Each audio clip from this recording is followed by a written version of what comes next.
Ever had someone try to steal your freedom right out of your own driveway? Let me tell you about Jake Larson, a guy who thought he'd found paradise in a house just outside the grip of a nosy HOA, only to end up in a war that'd make your blood boil.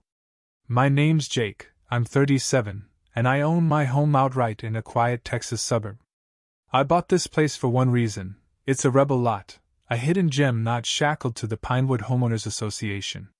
Same zip code, same polished look as the neighborhood, but legally separate, thanks to a savvy developer who kept it free when the HOA tried to swallow everything up. The old owner, a retired lawyer, fought like hell to keep it independent. When I signed the deed, I shook his hand and promised, "I'll keep the fight alive." He just grinned and said, "They'll come for you. Be ready." I didn't think much of it at first. Figured the HOA would see I wasn't one of their drones and leave me alone. My house doesn't scream defiance. It's sleek, landscaped, the kind of place you'd see in a fancy real estate ad. But here's the kicker: I do what I want. No forms to paint my door, no approved plant lists, no board whining about my mailbox height.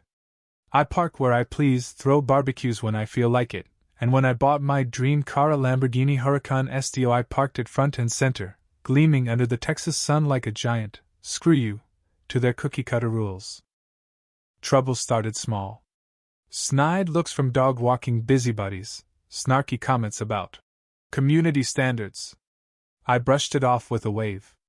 Then one day, an envelope appeared in my mailbox, stamped with the Pinewood HOA seal, like they had any right to touch my property. Inside was a letter, all fake politeness, addressed to resident. It claimed my Lambo's parking spot VYOLAT there. VY soil standards and safety guidelines.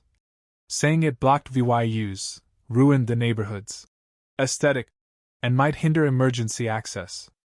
They gave me 48 hours to move it or face further action. I nearly spat out my coffee. My name wasn't even on it, and I'm not their member. I called the number, got some haughty woman who sounded like she lived for paperwork. "Mr. Larson," she said, "your property may not be under our governance, but it's in our VY soil jurisdiction zone, so our aesthetic rules apply." I laughed. "Visual what?" She didn't miss a beat, claiming their board passed this, VJZ, in 2021 to control properties VY Cybele from their streets. I said, "So because your people can see my driveway, you think you own it?" She said, "Precisely." I hung up, not mad yet, but knowing this was far from over. I don't pick fights, but when someone messes with my rights, I don't sit back sipping sweet tea. I grab a spear. 2 days later, I crashed the Pinewood HOA's monthly meeting, parking my truck crooked across their pristine clubhouse lot just to mess with them. Inside, it smelled like cheap air freshener and control. 20 people sat in a semicircle, clutching coffee mugs like they were at a cult meeting. At the center was Karen Walsh, the HOA president, a woman whose smirk could curdle milk. She saw me walk in and her face tightened like I'd brought a flamethrower. "This is a members-only meeting," she snapped. I held up her letter. "Got your little note. Thought I'd meet the folks who think they run my driveway." The room buzzed. Karen stood, gripping her rulebook like it was scripture. "You're Mr. Larson, I presume?" "In the flesh," I said. "And you're the one pushing a fake VY soil jurisdiction zone?" She didn't flinch. "The VJZ was ratified unanimously. It's law." I smirked. "You can vote I owe you my house. Doesn't make it legal." Her lips thinned. "Your car disrupts our community's harmony." "It's a Lamborghini," I shot back. "It's art. Your rules are the disruption." Things got heated fast. Karen stepped forward, pointing. "You're an anomaly, Mr. Larson. If we let you ignore standards, we lose control. This isn't a free-for-all." The room went silent. I leaned in. "Karen, I'm not your member. My property's been free since 2009. I've got the deed, the county records, everything. You're not the lawyery, the overreach. Touch my stuff again, and I'll make you regret it." Her face turned beet red, but I didn't wait for her comeback. I slapped a copy of my property exemption on her table and walked out. An older guy followed me. "Didn't know your place was an HOA," he said. "Now you do," I replied. He nodded. "Wish mine wasn't." I thought that'd be the end, but Karen wasn't done. One morning, my wife's scream woke me. "Jake, they're towing your Lambo." I bolted outside, barefoot, heart pounding. A rusty tow truck from Walsh Towing sat on my driveway, my Huracan already half loaded, swaying like a toy on a flimsy ramp. Two guys in vests fumbled with straps that looked ready to snap. "Stop!" I yelled, charging down. "You're trespassing." One guy jumped. "HOA ordered it." "I'm not in the HOA!" I roared. The driver panicked, revved the engine, and the truck lurched. Then it happened slow, sickening.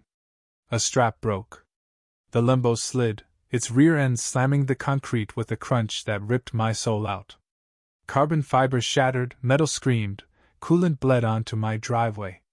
I froze, speechless, as my Dulaw 400,000 dream car lay broken.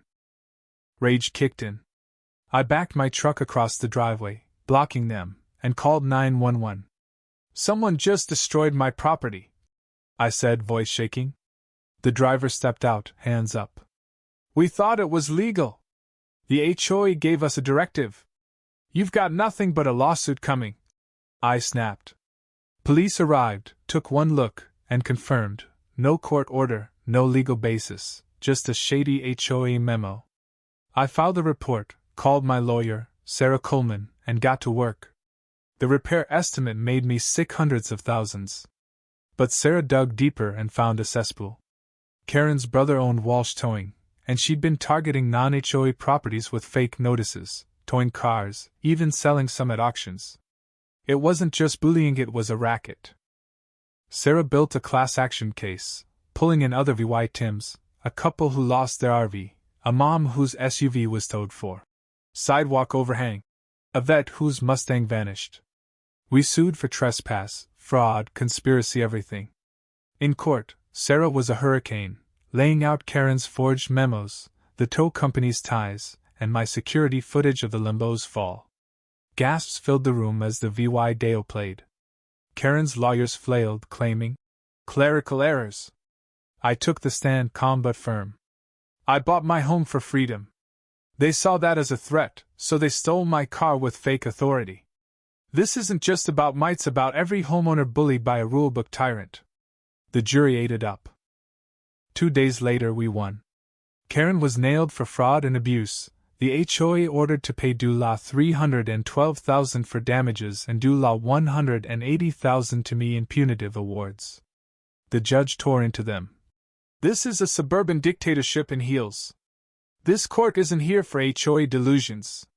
Karen stared at the floor, her lawyers silent. I just grinned, VY indicated. 3 weeks later, a new Huracan STO sat in my driveway, funded by the settlement. I added 4K cameras and a sign. "Private property. No HOA. Trespassers prosecuted." The HOA collapsed. Residents voted 93 fan tram to dissolve it, replacing it with a powerless VY sorry group. Karen fled to Nevada, her new HOA dreams squashed after a quick Google search. I threw Lambo Fest, a party for HOA victims. 57 people came, grilling, laughing, smashing a fake Lambo bumper for fun. T-shirts read, "I hit the HOA harder than Jake's bumper." An old lady raised her cup. "You freed us. Hell of a car." Under the stars, I touched my new Lambo's pristine bumper. It wasn't just a car, it was proof you can fight and win. And if anyone forgets, my cameras are rolling.